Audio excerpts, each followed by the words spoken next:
So with that, let's dive into the substance of it. Before we zoom in on Ohio and what's happening right here in the home front, I wanted to share a couple of really interesting results from ballot issues around the country.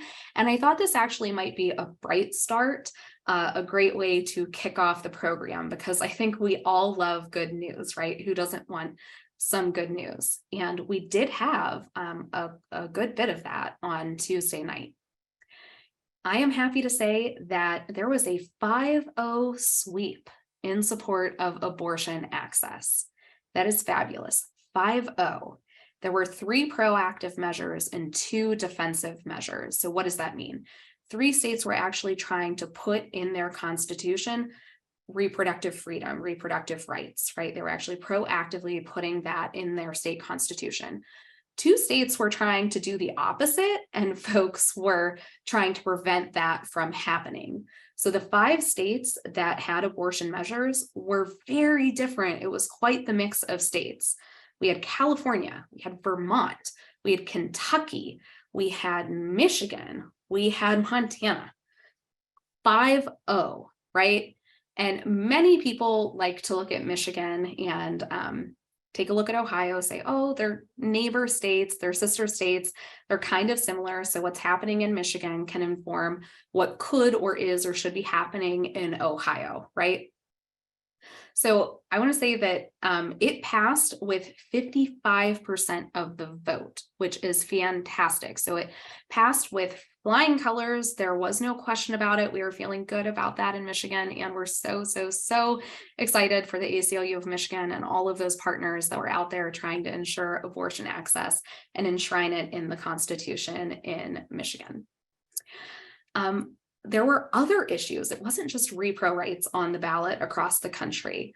Maryland and Missouri both passed recreational marijuana measures, which is really exciting. So the list of states that are legalizing recreational marijuana keeps growing and growing and growing.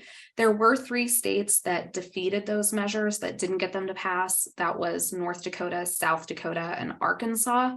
But again, Maryland and Missouri did pass theirs. And that's interesting and something we should take note of, because we know that marijuana legalization has been a hot topic in Ohio since at least 2014.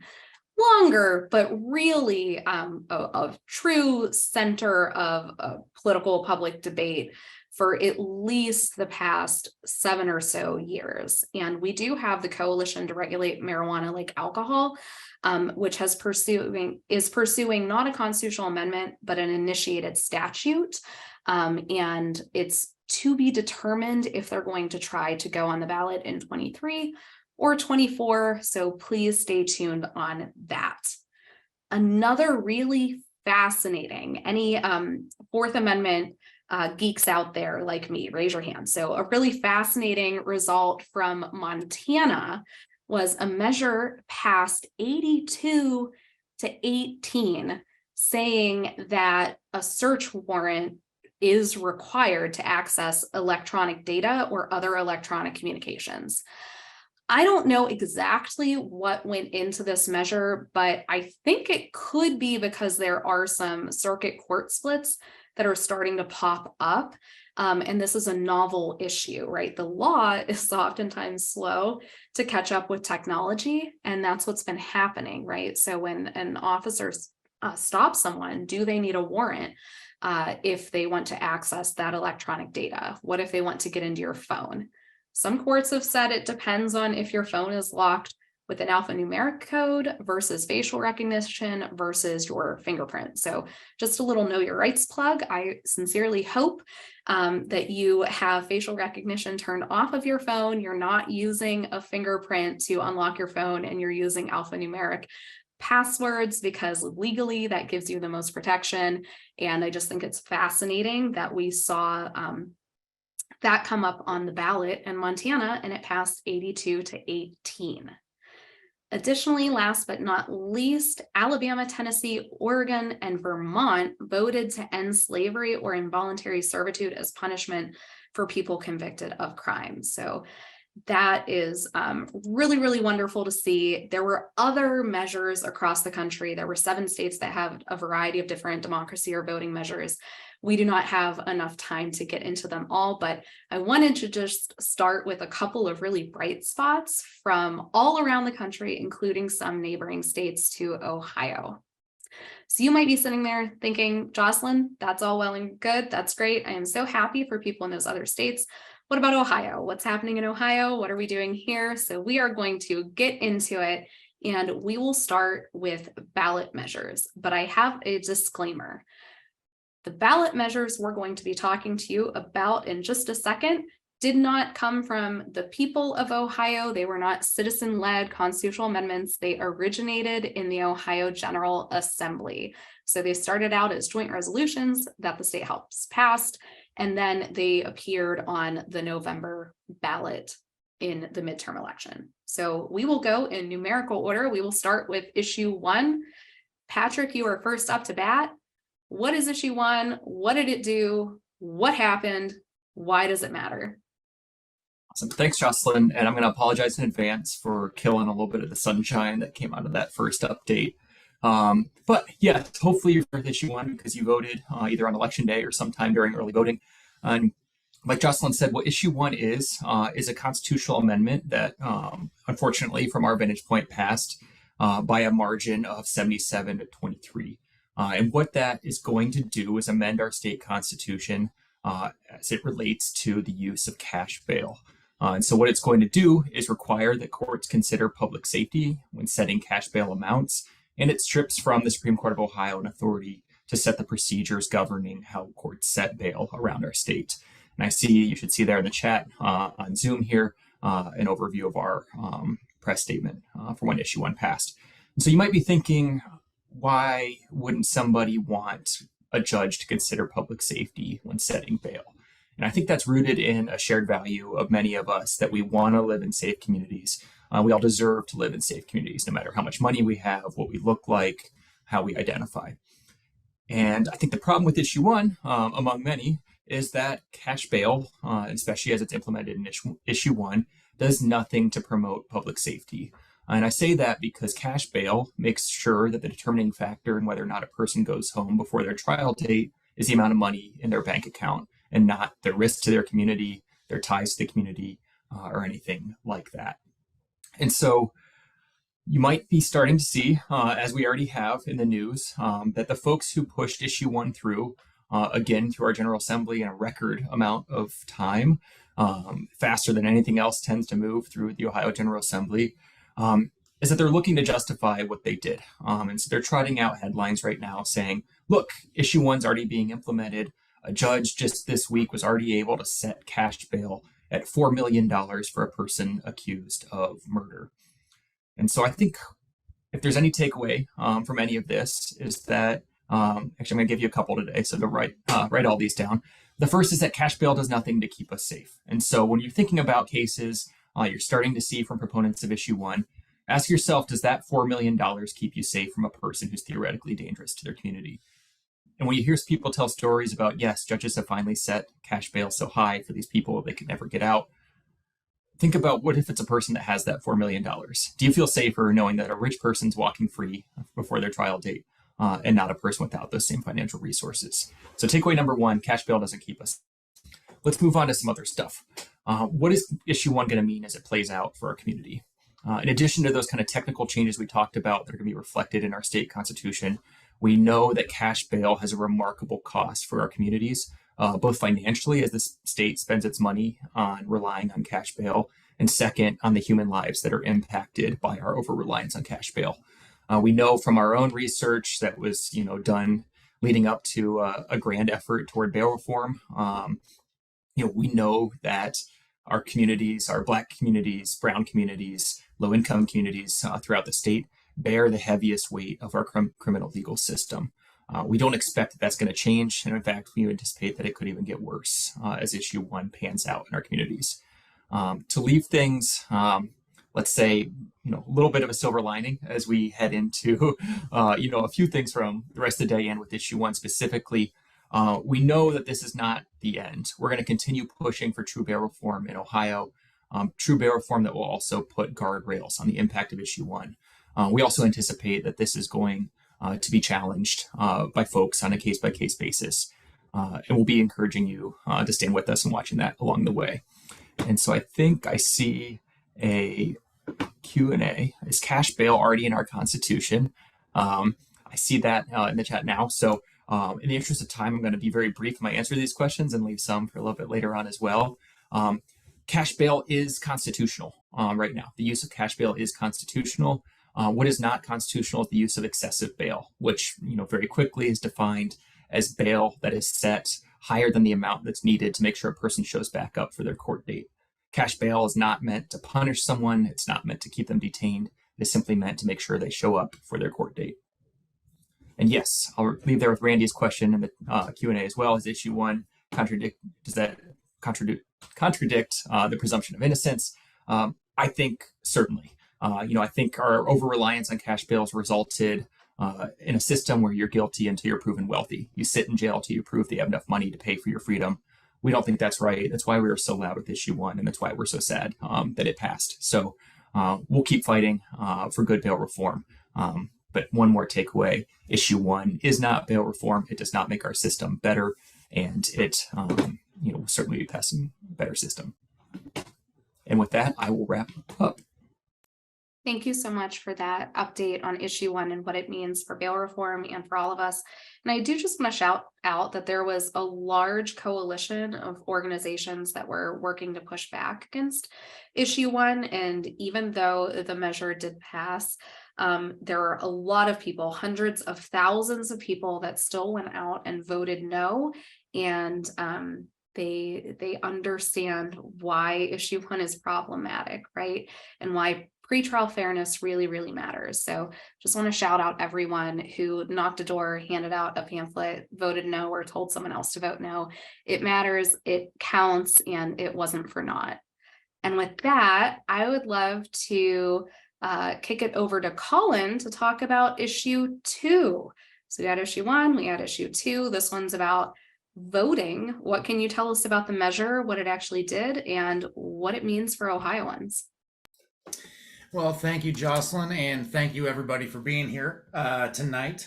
A little bit of background on issue two is that this measure all started because the village of Yellow Springs in southwestern Ohio decided in 2019 to put a charter amendment, a village charter amendment, on their ballot. And essentially they asked their citizens if they wanted to let non-citizen members of their community vote in those local elections.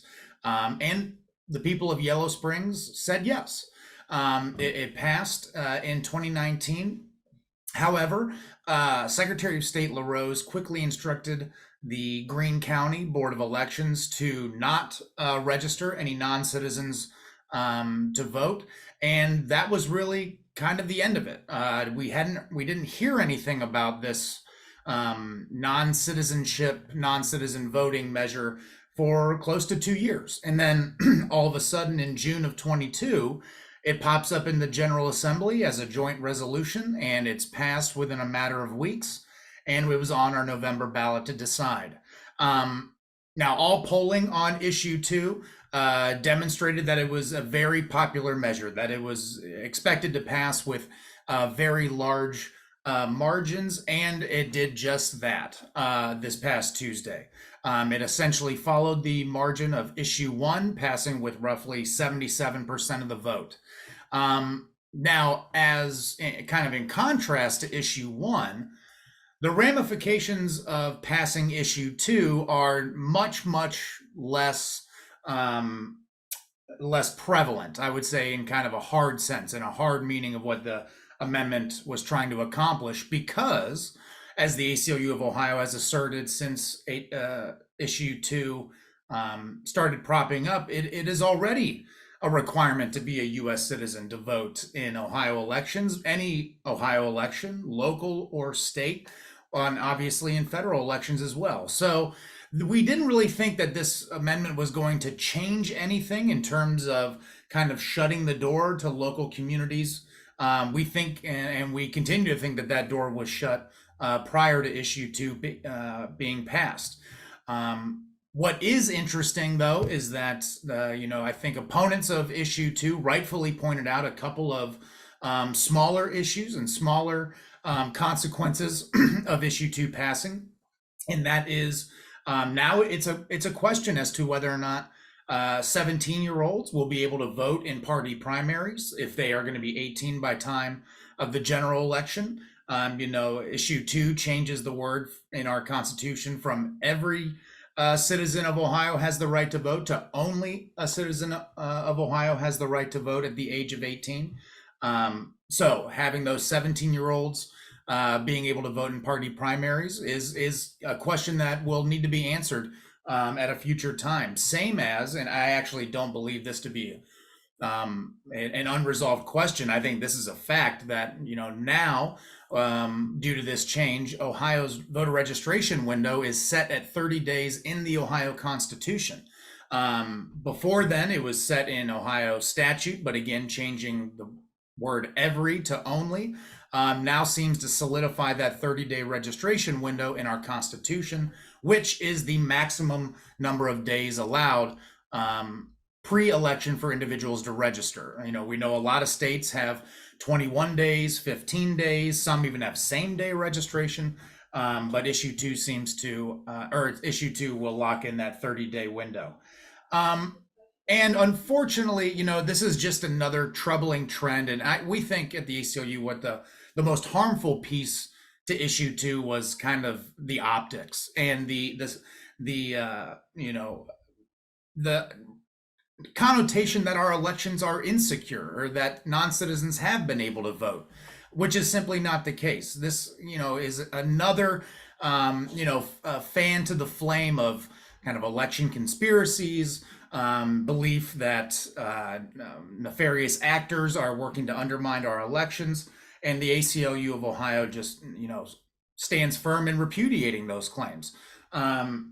So, as we are now past Election Day with issue 2, we are now beginning to look, and what we'll get into a little bit later in the program is we are on the watch for some more consequential and impactful election law changes potentially coming through in the General Assembly during our lame duck session. And we are really looking at a potential smorgasbord of changes, whether it be to make it harder for individuals and groups to put constitutional amendments, citizen-led initiatives on the ballot. We've heard there's rumblings of trying to raise the threshold for success for citizen initiatives from 50% to even 66%. That's a number that's getting thrown out there, as well as, kind of as we saw in the wave of election-related legislation post-2020 from around the country, this kind of assault on absentee balloting, use of drop boxes, tightening early voting, early in-person voting hours, and the like. And it's just interesting that, we are going to be on the watch for these sort of issues, but, this is going to be coming in the wake of an election in 2022 that saw historic absentee ballot usage in Ohio. So we know for a fact Ohioans like to vote absentee, and we are going to be at the General Assembly every day fighting to protect that right, to make sure it doesn't go away. Thank you so much for that really thorough analysis of what issue 2 actually does, what it means, and some of the outstanding questions. I was paying attention to the chat, and a lot of folks are basically saying it didn't pass the smell test, right? That it seemed like fear mongering and to stir up emotions of false voter fraud notions. And that's exactly why we were so what I call cranky neutral on issue 2. We were not necessarily a no, but we were very, very cranky neutral. It didn't pass our smell test either. And so if anyone has more questions about issue 2, please put them in the Q&A and we will circle back around. But I'm going to keep this train moving. Let's look at ground zero here in Ohio. And I think ground zero means the Ohio General Assembly. So Gary, there were a lot of seats up for grabs in the OGA this year. Some incumbents were maybe in danger of losing seats. Other intel was saying there was going to be a really red wave in the Ohio State House. What can you tell us about what actually transpired on Tuesday? Thank you, Jocelyn, and thank you for everybody attending tonight. It's like 65 degrees on a Thursday night, and some of you have tomorrow off for Veterans Day. And where are you? You're listening to all of us talk about elections. So thank you for attending. It's very much appreciated, and we enjoyed doing this. As Jocelyn pointed out, in our current state house, what had happened with this past election is all House seats were up for election and half of the Senate seats. That's how we do it here in Ohio. The current makeup pre-election of the General Assembly of the State House, for those who don't know, is on the Senate side where we have 33 seats. It's 25 Republican, 8 Democrat. In the House where there are 99 seats, it's 64 Republican and 35 Democrat. Those of you who pay attention to these types of things know that Republicans have had extremely firm control of the State House for a while now, and it was anticipated that they would pick up more seats in this election, and indeed they did do that. So on the Senate side, again, where it's 25-8, next session, which will start in January 2023, will be 26-7. Senator Maharath, incumbent Democrat, lost her seat in the election. On the House side, we're still not exactly sure how many seats the Republicans picked up. Again, right now it's 64-35. I think it's anticipated that they could have as many as 68 seats when it's all said and done. Here in Ohio, as many of you know, counting the ballots doesn't end on election day, it starts on election day. So there are still outstanding ballots out there, provisional ballots, absentee ballots that are still arriving. So we won't know everything for a little while yet, but what you have right now, the races that people are looking at, Representative Rich Brown, he's a Democrat, he's an incumbent.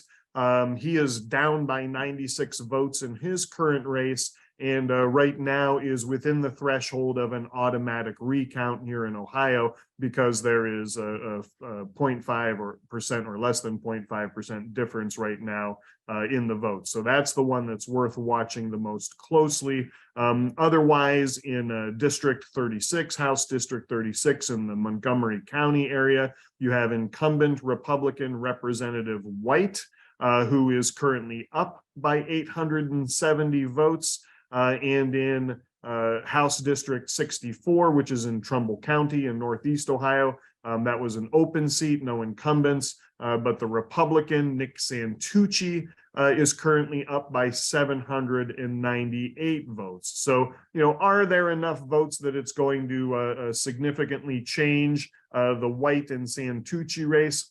My gut feeling is probably not, but again, it's worth watching to see. So sitting here today on Thursday night, 2 days after the election, we're not quite sure. What we do know is it's going to be 66, 67, or 68 seats that the Republicans will have over there, which will mean that it will be 68 if all of this shakes out the way that I am saying. It will be 68 Republicans and 31 Democrats, with the Republicans gaining even more of a numerical advantage over there. Very briefly, what it means for civil liberties and ACLU of Ohio work over at the State House is it quite frankly doesn't change a whole lot, because the numbers were so lopsided already. This has been this way for quite a while. But like we always do here at the ACLU of Ohio, we will continue to work and look for opportunities with anybody over there, again, as we always do. The issues change. I mean, given who's in power, we're not exactly going to be approaching legislators about protecting abortion rights and some other things. But we are a large organization with a diversity of issues under the umbrella of civil liberties. And I can tell you that there's always something for us to work on with any legislator. So we will keep doing what we do at the State House, speaking truth to power, trying to get things done, but you can be confident that we will be doing our best to work with the General Assembly next session to advance protections for everybody here in Ohio. Thank you so much, Gary, and for everything you do for the ACLU of Ohio day in, day out at the State House. It is sometimes a little bit of a tough sandbox to be in, and we will see exactly how those numbers shake out. But one thing is clear, that the supermajority GOP makeup of the Ohio State House is still here, and it even grew a little bit. So let's turn to another set of state races. I can't see your hands, but I'm just wondering, who knows what the state school board does? Does anyone know about the state school board? It is a really important body, and if you don't know about it or haven't been interested or curious, hopefully we can pique your curiosity. So Sean, can you tell us what the school board actually does for the state of Ohio? Yeah, so thanks, Jocelyn, and thanks everyone for tuning in tonight. I can say right off the bat, I was in the did not know what the state board did category prior to joining the team in February this year. Yeah, so the State Board of Education comprised of 11 elected members and 8 members appointed by the governor. So in this case, all 8 appointees are, I think, Governor DeWine appointees. And the state board has a variety of responsibilities. The state board sets minimum curriculum standards for local school districts. They oversee the teacher licensing and discipline process. So, if a teacher is found to have committed some sort of violation, the state board is the disciplinary body who will revoke that teacher's license temporarily or permanently. They distribute state and federal education funds. They work with the state superintendent of public instruction, whom they appoint to set policy for the Ohio Department of Education, all these different things. And then, every once in a while, you'll see them make recommendations to the General Assembly through a resolution about some law change they would like to see, something that they would like to see the General Assembly act upon that they as the board cannot do, because the board has no legal authority to set policy for the state or to enact any sort of laws. The board's authority is limited to recommendations and guidance to local school districts and choosing the superintendent, things like that. So still an enormously important group of people because of that authority that they have. And local school districts look to the state board for all sorts of things outside of those responsibilities I mentioned. So, and recently they have kind of waded into the whole culture war kind of front with things like, attacks on LGBTQ plus youth and how teachers should teach about race, ethnicity, our country's very complicated history. And there have been some members of the state board who have taken a particular interest in pushing these issues for their own political gain, for whatever the case may be. Maybe they genuinely believe these are things that the state board and local school boards, who are also kind of a battlefront in these issues, should be doing. So on election night, we have some interesting results to break down. We had 5 seats that were 5 elected board members that were up for election. One of those was board president Charlotte McGuire from Dayton. She ran unopposed and therefore was reelected. And then she represents District 3, which is anchored in Dayton. And then up in District 9, incumbent board member John Hagan, who very much identifies with that wing of the board that is very interested in these culture war issues. He did defeat his challenger, a Streetsboro City School Board member named Robert Fulton, by about a 60-40% margin. But then in the other 3 races, 2 of which involved incumbents and one of which was an open seat vacated by an incumbent, we saw 3 candidates who were endorsed by the 2 major teachers unions in Ohio, the Ohio Federation of Teachers and the Ohio Education Association, defeat, like I said, those 2 incumbents. One of them, Jenny Kilgore, a member from down in Cincinnati, who also has been very, very active in in kind of those, for lack of a better term, culture war, classroom censorship issues. Another board member, a much more kind of middle of the road member named Tim Miller, was defeated as well. And so those two candidates in those races, Katie Hoffman, a former Cincinnati public schools teacher, and Tom Jackson, a Solon area business owner, they very much ran on a platform of honesty in education and, promoting honest teaching of concepts like race, ethnicity, sexual orientation, gender identity. And I should also note that incumbent member Tim Miller kind of faced a challenge from his right flank, from a political newcomer named Sierra Lynch Shehorn, who ran with the endorsement of a group called Ohio Value Voters, who very much embraces that raft of censorship issues and anti-LGBTQ plus issues. And during the pandemic, were very much a noisy voice, attacking the governor for his pandemic policies and the way that school boards handled the pandemic. So those two races very noteworthy. And then that open race, which was up in Northwest Ohio in the Toledo area, now former state senator Teresa Fetter defeated a candidate named Sarah McGurvey, who kind of ran very much in the mold of her predecessor, current board member Kirsten Hill, as someone who embraced these controversial issues. Ms. McGurvey actually ran as a state representative candidate and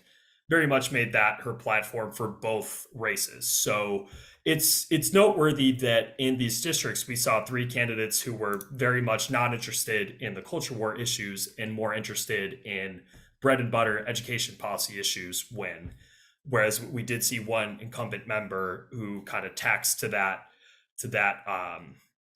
camp get reelected. We saw these three members who very much want to make a difference for our public school system get elected. So I think that really covers it for the most part. The only other thing I'll mention, the board is considering a very virulently anti-LGBTQ plus resolution at their meeting next week. When it rains, it pours. With the lame duck session coming up, the state board has decided to get into the fray. So we are very hopeful that the members of the board that have not shown an interest in these issues can prevail in kind of avoiding pushing the state board more into that fray. Thank you so much, Sean. I hope some of you learned a little bit more about the state school board and see why it's so important. The attacks on free speech in classrooms and the push for classroom censorship has just been really awful to see. It's not an Ohio problem, it's a nationwide problem. We are pushing back against it. Unfortunately, there have been resolutions put forward that would harm trans kids, trans youth, and LGBT youth generally. So Sean, thank you for pushing back and fighting on those issues with the ACLU of Ohio. And if any of you are curious about that, you can go to acluohio.org/act to take action with us. But I do just want to note that some of the results from the state school board race are another bright spot right here at home, right here in Ohio, that took place this week. So with that, we have another set of statewide races. This seems like the race everyone was paying attention to and talking about. That is the Supreme Court of Ohio races. And we published, you're not going to see it because I have a blurred background, but we published a beautiful candidate profile that is still up on our website. If you go to acluohio.org/vote, you can see what our take on the different candidates and their backgrounds was. But yeah, the judges and justices were vying for different seats on the bench, including the all-important Chief Justice spot. So I'm wondering, Patrick, what do we need to know about the Supreme Court races and what it means for civil liberties right here in Ohio? I know folks are probably wondering about reaper rights, voting rights, criminal legal system reform, and everything in between. What happened? Sure. Thanks, Jocelyn. And yes, exactly right, that this is a race that very large number of people were watching, tracking, and I will add spending money on. I think if you, like me, spent any time watching television over the past few weeks, you saw plenty of ads related to these races. And so A lot going on, a lot to unpack. So I'll keep things relatively simple, straightforward. Hopefully we can get into some more with Q&A. And then I will also direct you some stuff throughout kind of my overview as well. So first things first, our justices were running for 6-year terms. 2 justices or 2 seats are up every even year. We also saw, you might be thinking, hey, wait, I voted for 3 Supreme Court seats. There's an exception to that 2 every even year rule when the chief's seat is open. So that's why you saw 3 races. Like Jocelyn already hinted at, that's why we saw so many resources and attention devoted to those races. As you might have also been familiar with some of the work that our legal team was doing, lots of different individual rights, liberties litigated through our state Supreme Court. So attention was on, and let's dive into the results. You should have also noticed, I hope, that for the first time, our justices were running with party affiliation. That's something that was unique for this round of Supreme Court elections, and something that, certainly I think influenced how people voted. So first, let's get into the chief seat race. That was 2 sitting justices, Kennedy running with a Republican affiliation and Brunner running with a Democrat affiliation. That one ended with Justice Kennedy winning the chief seat by a margin of 56-43. Along with that was Justice DeWine, Republican running against Democrat Judge Zayas from the 1st District. That ended with Justice DeWine winning that seat, again for an associate justice seat, 56-43. And for that second usual open seat, but 3rd race, we saw sitting Justice Fisher against challenger Judge Jameson from the 10th District, running as a Democrat, and that ended 57-42 in favor of Justice Fisher. So another race in which statewide Republicans took all of the spoils of the election, took both those seats along with the Chief Justice seat. Interestingly enough, a few takeaways from that. The chief seat will be shifting, obviously, from Justice O'Connor to Justice Kennedy. Keeping that chief seat in the hands of Republican justices, but hopefully, as you might be aware or take away from this tonight, shifts, I think, a little bit, fair to say, a little bit more conservatively by way of policy and how that seat might swing. We won't know till we see it, but the split among the justices and their affiliations will remain the same, 4-3 with Republicans and Democrats on the bench. And so, a few things to take away from that. I think if there's, some, potentially silver lining is that, there's a, still some ideological split on the state Supreme Court. And, I think beyond that, though, something to just raise caution about as we think about, and Jocelyn held up that helpful guide to the election before, hoping someone can drop that in the chat. If not, I will after I wrap speaking. You can find out more about how individual justices or candidates ruled or said they would rule on certain issues related to things like redistricting, abortion access, criminal legal system reform, or things like a criminal sentencing database. So helpful information there. Hope you check it out. And I think we can kind of get a helpful outlook on where the Supreme Court is headed. Again, can't tell for sure. One other note is you might be wondering about, hey, there was sitting Justice Kennedy, they got the chief seat. What happens with that?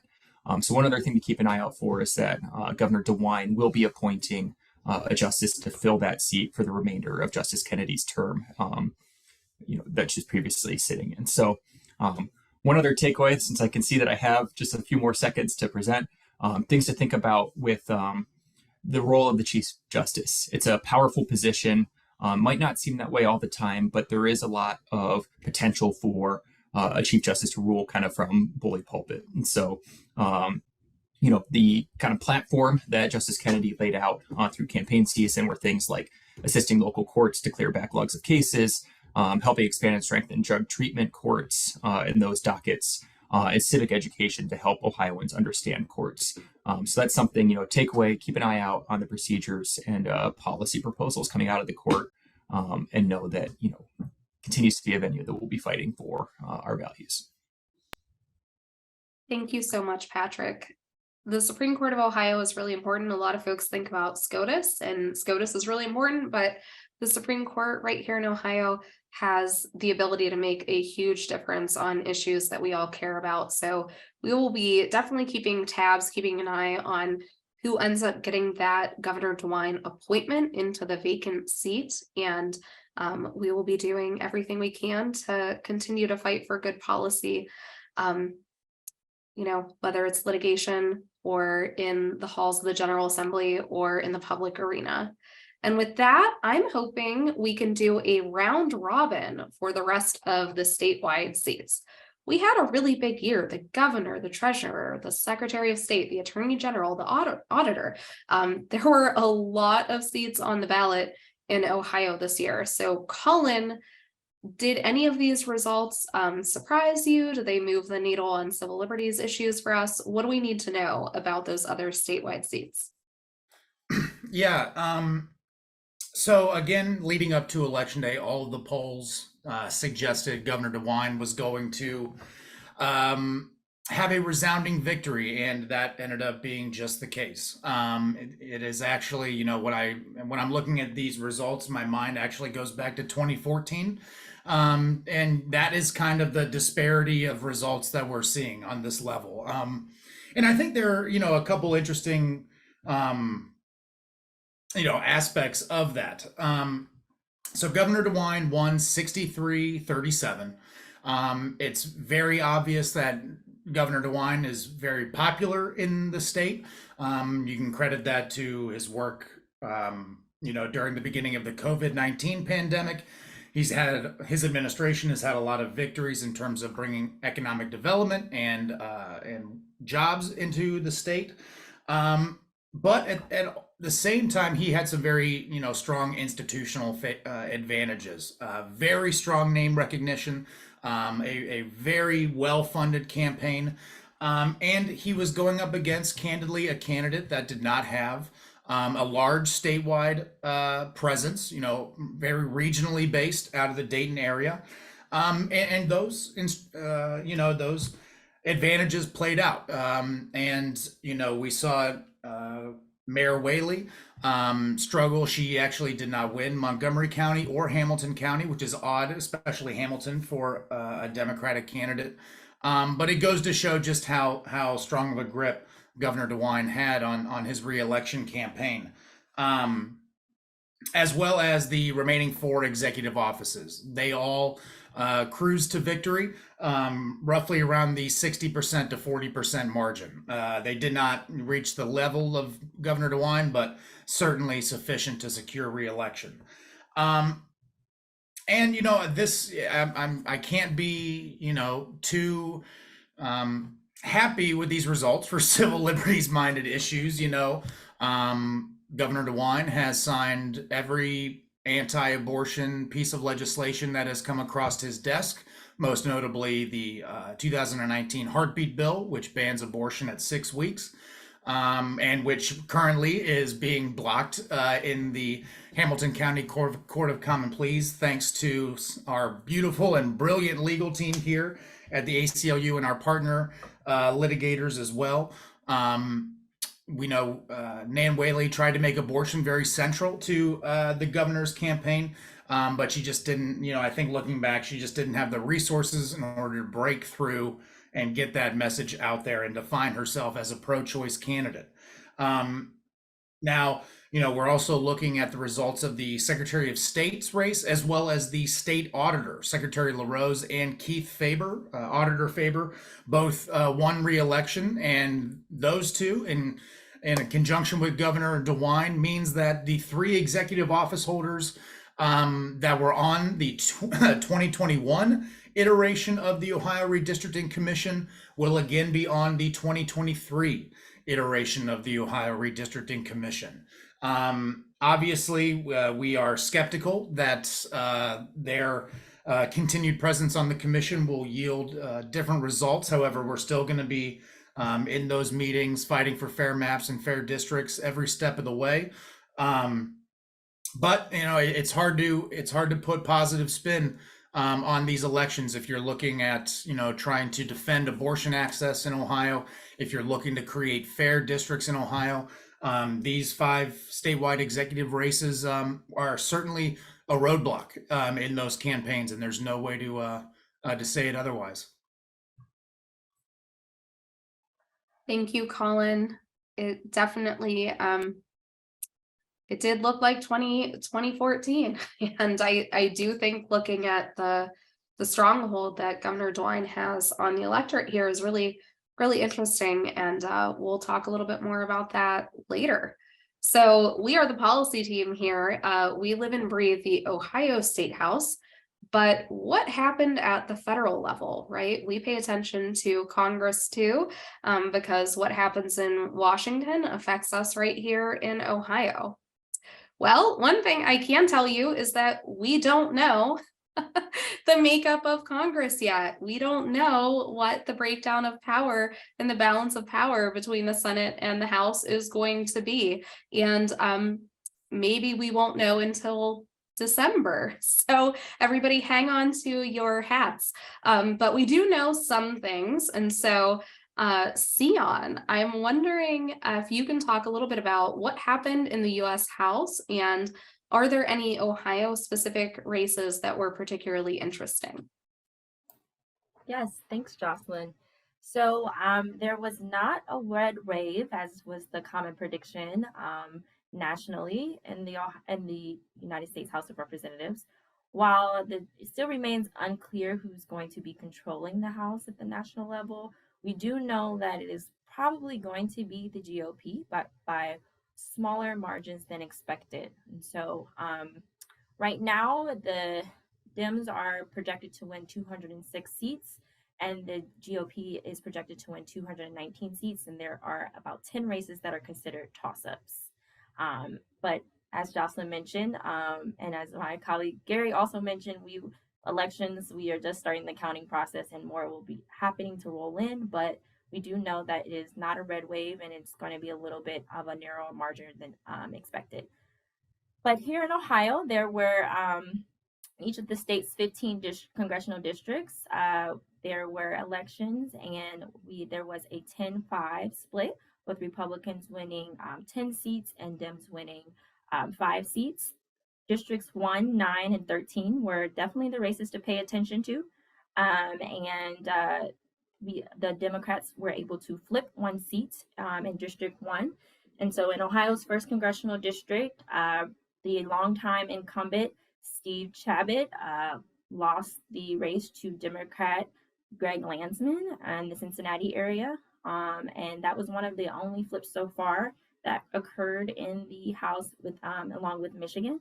And then in Ohio's 9th congressional district, incumbent Marcy Kaptur defeated J.R. Majewski in this newly redrawn district that was once known as the Snake on the Lake. And this has made Marcy Kaptur the longest serving woman in congressional history. So there's some history made there with that race. And in the newly drawn 13th congressional district, Amelia Sykes defeated Madison Giazotto Gilbert. And this was considered one of the country's most competitive races. You had 2 millennial women running against one another. It was a lot of money poured into this race on both sides. And the city of Akron really came through for Amelia Sykes and really led her to victory in this race.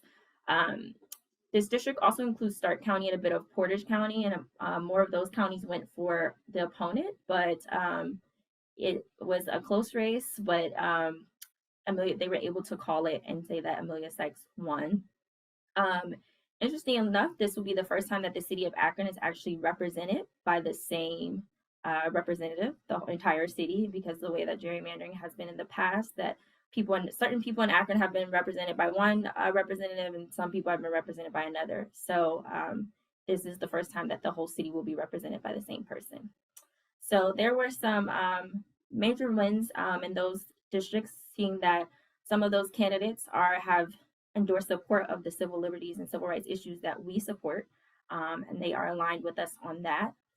But moving to some of the other districts for the 4th Congressional District, which includes Ashland and Richland counties, they do remain represented by Jim Jordan, who defeated Tammy Wilson by about a 70-30 margin. This will be Jim Jordan's 9th term in the U.S. House. And he sits, if you're not familiar, he sits on the prestigious House Judiciary Committee. And now with the Republicans being favored to take control of the House, it is likely that Jim Jordan will be the chairman of that committee. And this committee is what oversees the federal courts and confirmations, and it's also responsible for impeachments of federal officials. So that is definitely something we want to keep an eye on in terms of the next session. And then in the rest of the state, pretty much most of the incumbents defeated their opponents. As I mentioned, there was a 10-5 split with the GOP having 10 seats and the Dems having 5. Chantel Brown in the Cuyahoga County area in the 11th district defeated her opponent. Joyce Beatty in the Columbus area in District 3 defeated her opponent, Lee Stolley. And there's definitely some there was Ohio, it was a bright spot that there were some seats that were flipped to candidates that have definitely aligned with us on their issues. With the House having the narrow majority, it could lead to, if you want to look at the silver lining, it could lead to more compromise between the parties if it is a narrower split in the House and it's not just a sweep. This is the first time in about 50 years that a president who's in office, the party hasn't completely switched in the midterm elections by this narrow of a margin. So that's promising in terms of some of the things that we want to see. There has been a mention of wanting to codify Roe and having a House that is you can have some people that you compromise with, or maybe some bipartisan initiatives is promising for that, as well as we look into the next couple of years. But it remains to be seen with the House. We're hopeful that we can see some collaboration and focus on policies and not anything else. We hope that the House is able to really stay focused with this narrow majority. And we're hopeful that there are people that can really collaborate in terms of bringing our policies to the front. So that includes abortion rights and many civil rights liberties. But I'm really thinking about it in terms of the effort to codify Roe. Even though states are moving forward, hopefully that having a House with a narrow majority or a narrow split can make some promising gains in that area. Thank you so much, Sion. It really was interesting to watch what was happening in the U.S. House. And I think here in Ohio, there definitely were some bright spots for civil liberties. So I really appreciate that overview. We know Congress has 2 chambers. Sion just went over one. The other chamber is the Senate. And the Senate is a big question mark still. The current projections are there's currently 48 Dem-held seats, 49 Republican, and the races in Nevada, Arizona, and Georgia remain too close to call. We could very likely be in a situation where we do not know until December, when Georgia looks like another runoff election. So we could be about a month out before we actually know what the balance of power is in Congress and what the Senate makeup is actually going to be. Here in Ohio, obviously, our big Senate race was between Tim Ryan and J.D. Vance. It ended up being about 53-47 split. The interesting thing to note here is that Ryan ended up performing 10% better than the statewide executive Dems, and about 4 to 5 percentage points higher than the next highest statewide Dem that ran for a seat, which was Justice Jennifer Brunner. So it's interesting. What the numbers show is that Ohio has a very interesting electorate that votes split ticket. There were at least 400,000, maybe more, folks that cast their ballot for Governor DeWine that also voted for Tim Ryan. So we do know that there's a lot of split ticket, not single party voters here in Ohio. And I think seeing the numbers in the Ryan Vance race is really interesting, and I cannot wait to personally get into the crosstabs and start looking around at what actually happened in some of these races, and if it came down to certain counties, geographies, what have you. But we don't know all of that yet, so stay tuned. But a couple of notes, Ryan lost Trumbull and Mahoning counties, and that's his backyard. That should be his playground. He represented those counties in Congress for over 2 decades, for 20 years of public service. And so that's interesting. And for other Dems that are planning to run, those counties, it could be completely off board in the future, right? So I think that is a really interesting takeaway. We also had some lagging turnout in Metro Ohio that could have been an issue. We had almost 200,000 absentee ballots that were requested and then not turned in. So there are a lot of things that could be playing into this race.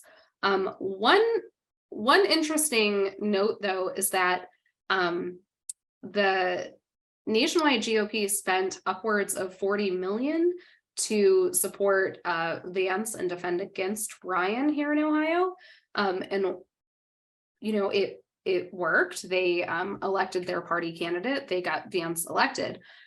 But what took place in Ohio actually could have made a difference in what took place for the Dems in some other states as well. So it's interesting because nothing happens in a silo, and all of these races really are connected, right? So the Senate, still a question mark. Congress generally, still a question mark.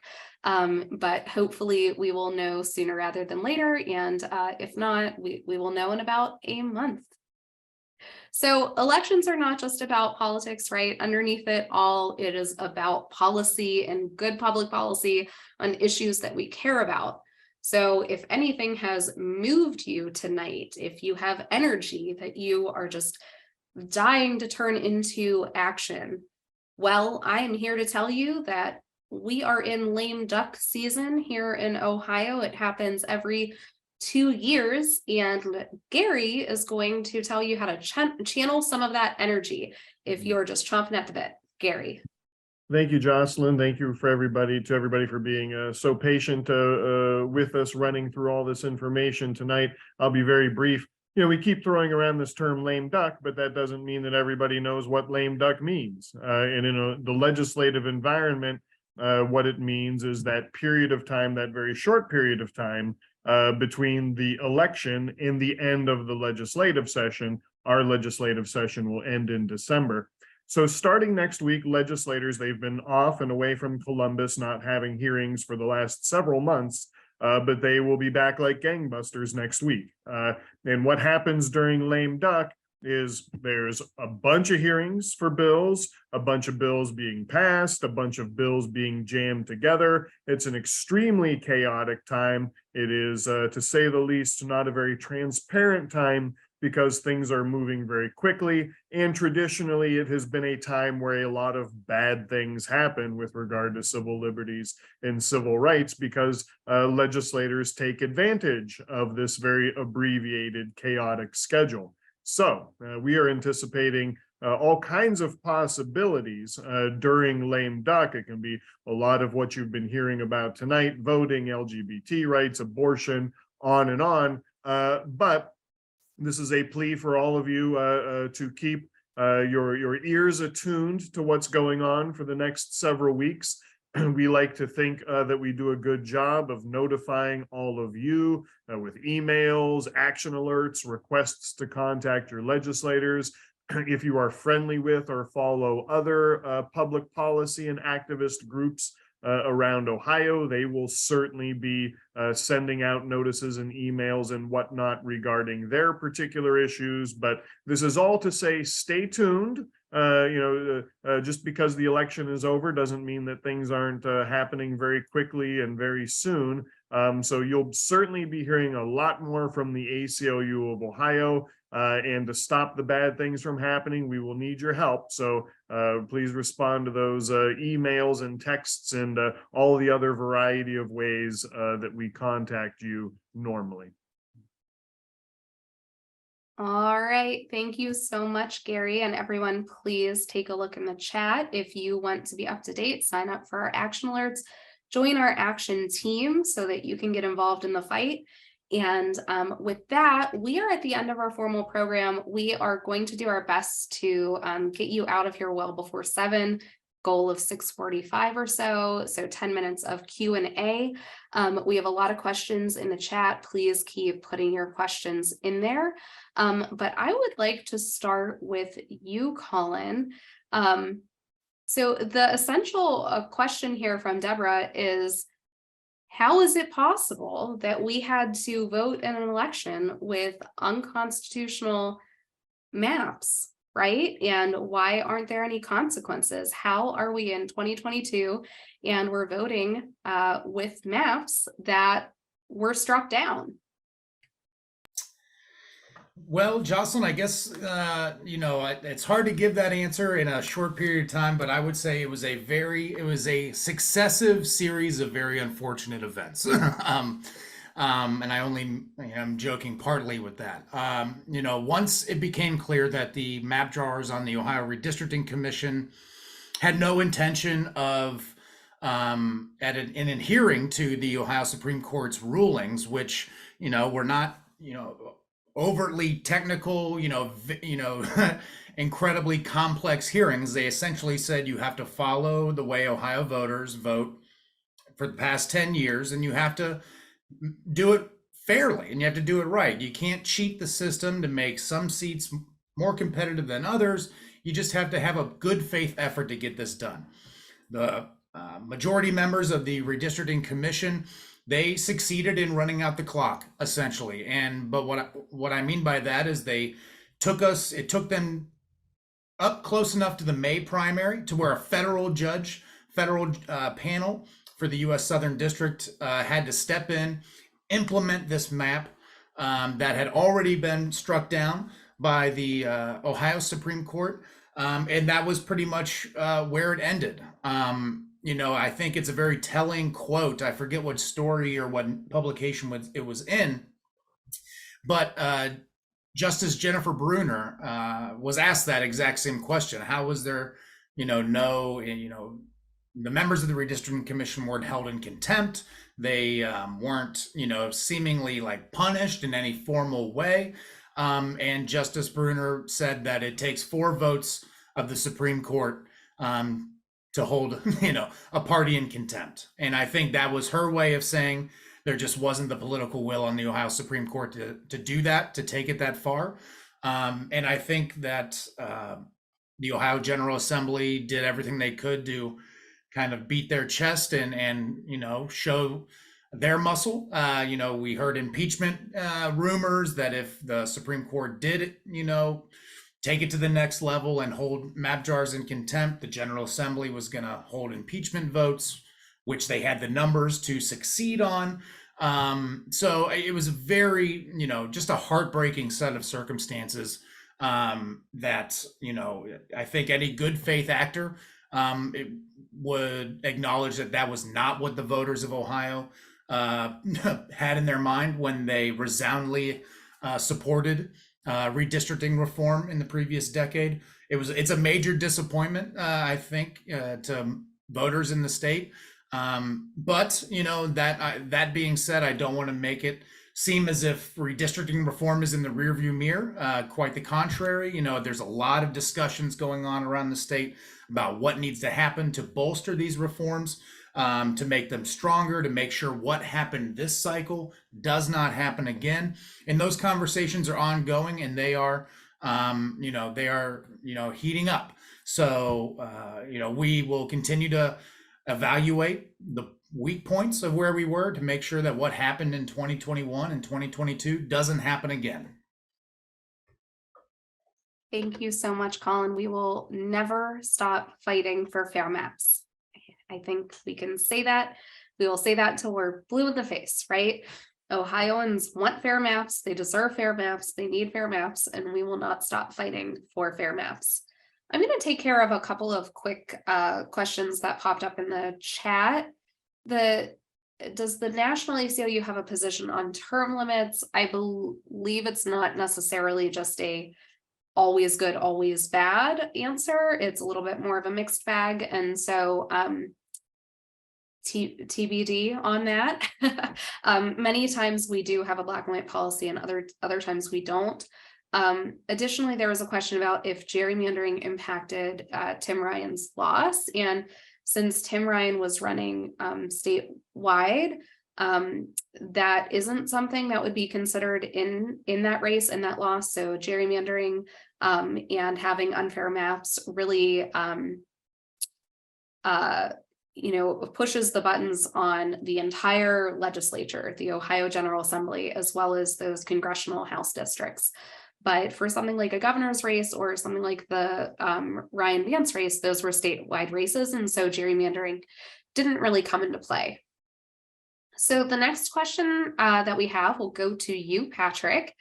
And this question from Libby is, aren't judges already given the option to deny bail due to public safety? Short answer is yes, and I'll be brief with the longer answer too, which is that yes, under section of the Ohio Revised Code, which I'll put in the chat in case you need some bedtime reading, 2937.222 is more easily referred to as the no bail statute. That's when in certain cases a judge or prosecutor can ask that there be a hearing that deny a person bail altogether, usually based around some concern for public safety. So yes, short answer, courts and prosecutors are already considering public safety and bail determinations, first when determining whether or not to grant bail altogether, and second, based on conditions of release as well that can be imposed to protect the public. So yes, short answer is yes. Wonderful. Thank you, Patrick. We have another question about the culture wars. Just a general question on pushing back against the culture wars that are taking place. And we're seeing that with, classroom censorship and the anti-trans bills and all of these issues that we see them popping up sometimes in other states. And then, oh, what do you know? It's a ripple effect and it ends up here in Ohio. Sometimes the bad idea starts out here in Ohio. So I'm wondering if any of my policy team comrades here have thoughts on pushing back against, the culture wars and getting engaged in those fights.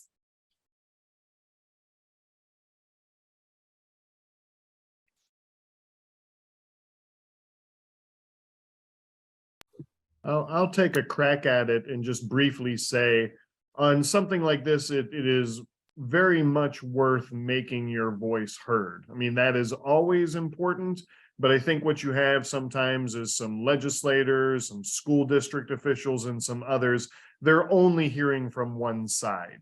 And when they only hear from one side, it affects the decisions they make. So we are huge fans of the First Amendment, obviously, at the ACLU of Ohio, and encourage everybody to reach out to your local elected officials and push back and let them know that you are not for everything that is going on. And we will help facilitate that as these bills pop up over at the State House and as controversies continue with the State Board of Education and local boards of education. Wonderful. Thank you, Gary. Sean, do you want to get in on that? Or are you good? I just had a quick thought, and it really kind of builds on what Gary said. I think having been with the team for several months now, I've seen how powerful our action team and general integrated advocacy and organizing efforts can be to really connect with people where they are and try to wade through all the misinformation and the kind of the craziness that's spouted from elected officials, from different, key figures, and really try to meet people exactly where they are, instead of, a candidate sending them a fundraising email or, people trying to inform other people on social media when you just get stuck in those echo chambers. I think our organizing team does such a great job, and we're expanding our reach, which is super exciting, into Southeast Ohio and hopefully into other corners of the state where we're not as active. And I think that's just so important to have those one-on-one relationships with people in all 88 counties and in all these different cities and towns. And I'll just add very quickly too, as we bounce back and forth here on this answer, we would already have a bill passed and signed into law with regard to classroom censorship and discussions here in Ohio, but for people being so noisy and agitated about it. We have for now managed to put the brakes on those bills. And it's not because the legislators who support it are sitting around saying, oh, maybe this isn't the best public policy. It's because our side of this issue has been, again, so noisy, so aggressive, making their opinions known that we don't want this in Ohio and that it is harmful to our children's education. All right, thank you both so much. In the interest of time, there's one question that came in on repro that I'll take care of really quickly, and then we'll wrap with one more question clarifying something on the issue of bail. Someone was asking about getting involved in repro rights and making sure that there's a big, broad base of folks pushing for abortion access and repro rights in Ohio, because we know that the folks who are in opposition to that are also a big base that are very loud and very noisy. So if you are concerned about abortion access, if you care about repro rights, well, we want you to sign up to be an abortion access champion. And you can see a link in the chat where you can actually sign up. Additionally, if you go to our website, we have multiple toolkits and resources on a variety of abortion and other reproductive freedom issues. We have a toolkit that highlights polling that was done that shows what we already knew, that Ohio is a pro-choice state, right? That a super majority of Ohioans support the right to choose. And what that toolkit does is it breaks down exactly how to talk about the polling, to talk about the fact that Ohio is a pro-choice state, and analyze what the data is telling us, and then turn it into messaging and simple talking points so that you can talk about abortion with those in your network, because we know it's an issue that cannot just be talked about in the shadows. It has to be talked about openly in rooms across a variety of different networks, right? Additionally, there is a local action toolkit. So there are things that you can be doing in your community today to push for repro rights, right? So check out those toolkits, sign up to be an abortion access champion, and check out those links that we're dropping in the chat. So the final question of tonight's program comes from Molly. And again, this is a clarifying question for you, Patrick. Is there a way to get judges to set bail amounts based on not just severity of crime, but also a person's ability to repay it, like a sliding scale? And so, Patrick, I think the door is wide open if you want to talk about House Bill 315. Yes. So again, short answer is yes. And recognizing that we're over the targeted time, I'll be brief with the rest of this. However, short answer is yes. In House Bill 315, which is a bill that we've been backing in the Ohio General Assembly, there is a provision requiring that courts conduct an analysis of ability to pay when setting someone's cash bail amount. Still, we'd like to see the court follow the path of presumed release, or put conditions of some kind that are not intrusive on the person's release before setting cash bail. But there is a provision covering ability to pay. One last plug for constitutional protections for or against excessive bail. We'd also always hope, until something like that passes, that courts are not setting bail that is at an amount more than what's required to make sure a person shows up for their hearing date. So again, short answer, yes, pending legislation and in our constitutions.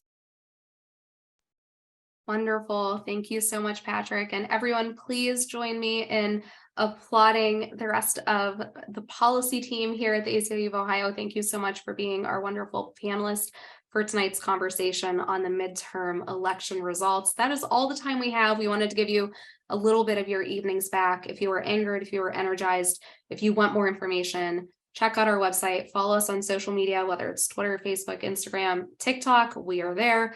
sign up for our emails, sign up to be an action team member, and we hope to see you at our next program very soon. Have a great evening. Take care, everyone.